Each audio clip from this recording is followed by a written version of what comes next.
Let's return now to our top story and that confusion over whether people can travel overseas for holidays or not. We're joined by Eoghan Corry, editor of Air and Travel magazine. Oh, thanks for speaking with us this evening. Many people, consumers among them, but also the Irish Travel Agents Association, seeking clarity tonight.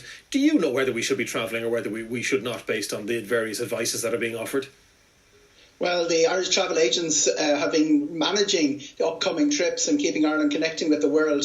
And the real issue that everybody seems to be asking tonight is who is making travel policy? Is it the government or is it the health authorities and what they've been saying over the weekend?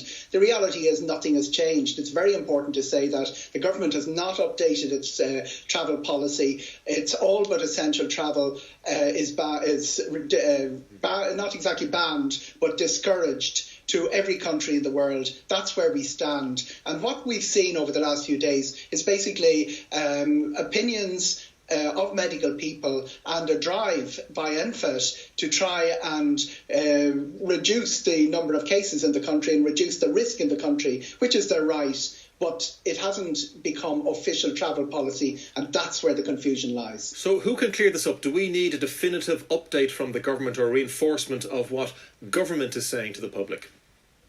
Back in March, that would have made, the policy that we have was basically a first stop policy. The real issue here, Ray, is the rest of Europe has moved on. Around May the 27th, the European Commission laid out a plan for a lowering of borders. Most of that happened on June 15th. A couple of spats along the way, but tomorrow, when Spain opens, will be the last phase of it. Ireland has basically kept its old position, and it hasn't been updating even on aviation. And June the 12th, the European Air Safety Association came out with their set of guidelines, and there is supposed to be a national protocol for that. The Department of Transport hasn't updated that here. It's as if we're frozen in time, and in the absence of political authority, or we're in a bit of an interregnum there, but in the absence of any political advice to update it, we have the vacuum into which the health authorities have apparently stepped. And that has really frightened people, telling people to cancel their bookings.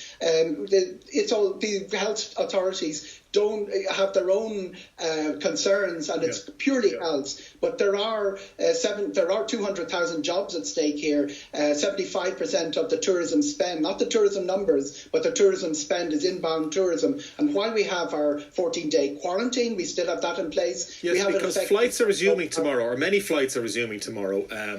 Ryanair say that they're going to introduce X amount of percentage through July, etc. Are any people booked? Are any people booked, as far as you know, to fly out on planes tomorrow or in the coming days?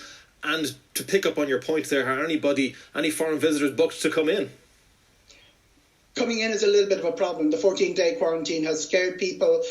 Some of the large tour operators in Europe have started moving future bookings for July, August, September onto countries that they perceive as open. The perception is that Ireland is closed for business. 40% of the Ryanair aircraft in the sky will have 80 departures out of Dublin tomorrow. Shannon, Cork, Knock, all opening up.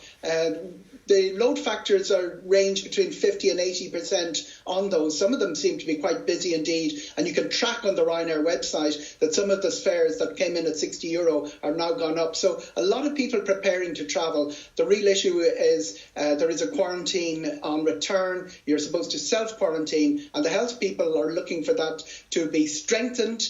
And it does come up for review on July the 9th. But the main point that the Irish Travel Agents Association are doing outbound, and the people like the Irish Tourism Industry Confederation, who launched their report inbound, is the quarantine is crude. There are better ways of tracking coronavirus. There are better ways of working out what the threat is. And while we can say that international travel will always cause a threat, right back to the days of the Black Death, Ray, it's always been easier to make the decision to lift the drawbridge than to decide when it's right to put it back down again. Yes, indeed. Eoghan Corry, thank you.